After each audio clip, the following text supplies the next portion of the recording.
দুনিয়ার উদাহরণটা এইভাবে, একদিকে 3টা লাশ পড়ে আছে, আর একদিকে 4টা স্বর্ণের টুকরো পড়ে আছে। বনি ইসরাইলের জমানায় 3 যুবক কাজে বের হয়েছিল, জানেন তো সকলে। 3 যুবক কাজে বের হয়েছিল, কাজ করতে গিয়ে তারা একটা গুপ্ত ধন পায়, ওটার ভিতরে তারা 4টা স্বর্ণের টুকরো পেয়ে যায়। এবার তারা মহা খুশি, কি করবে, ভাগাভাগি করবে। এই জন্য এক জায়গায় বসলো। ভাগাভাগির আগে একজন বলছে কিছু খেয়ে নেই, তারপরে ভাগ করি। একজনকে বাজারে পাঠালো রুটি আনার জন্য। ওরা 2 জনে বসে বসে চিন্তা করলো, যেহেতু বাজারে গেছে, ও যখন ফিরে আসবে আমরা 2 জনে ওকে মেরে ফেলবো, আর ভাগাভাগি লাগবে না, তোর 2টা আমার 2টা।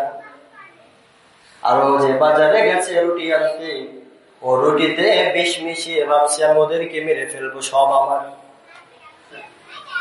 রুটি নিয়ে আসতে দেরি, সঙ্গে সঙ্গে আঘাত করে ওকে মেরে ফেলা হলো।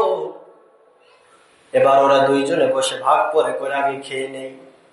ওরা ওই বিষ মাখানো রুটি খেয়ে দোনোটা জায়গায় কাইট। 3 দিকে লাশ, 3টা পড়ে আছে, আর স্বর্ণের জায়গায়, ঠিক কিনা?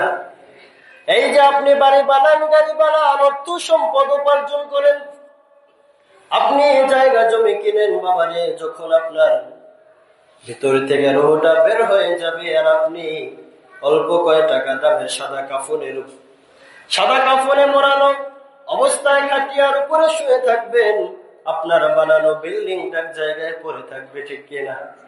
আপনার জায়গা জমি ক্রয় করেছেন, ওটা বিলেই পড়ে থাকবে, আপনার ব্যবসায় প্রতিষ্ঠান বাজারে পড়ে থাকবে। একটা টাকার দিকে তো আপনি লাশ খাটের উপরে শুয়ে আছেন। আল্লাহ তাআলা শিক্ষা দিলেন যে দুনিয়ার পিছনে ছুটো না, লালসায় পড়িও না। কেননা এই দুনিয়াতে আমরা চিরদিন থাকতে পারবো? কেউ পেরেছে? কেউ পারবে না, কেউ পারবে না। কেউ থাকতে পারে নাই, আমরাও পারবো না, আমাদের দাদারাও পারে নাই, পরদাদারাও পারে নাই, আমরাও পারবো না।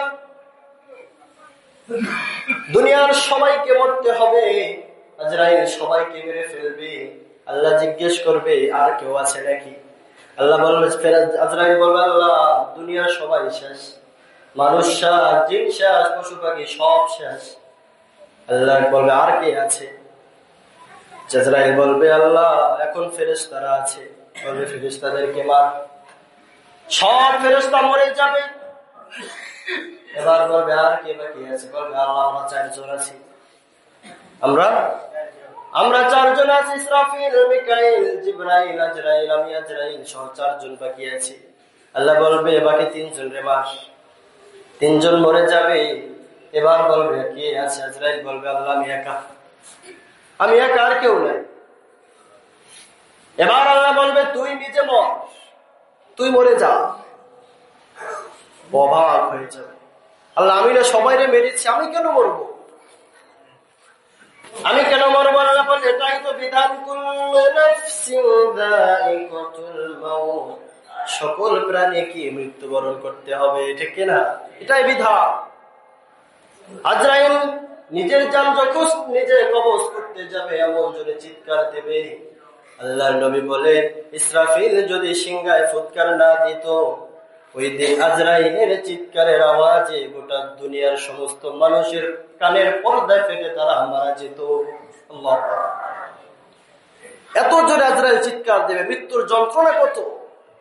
ওই দিন আজরাইল টের পাবে, সবাই মরে যাবে। আল্লাহু লা ইলাহা ইল্লা হুয়াল হাইয়ুল কাইয়্যুম, বাঁচবে কেনা?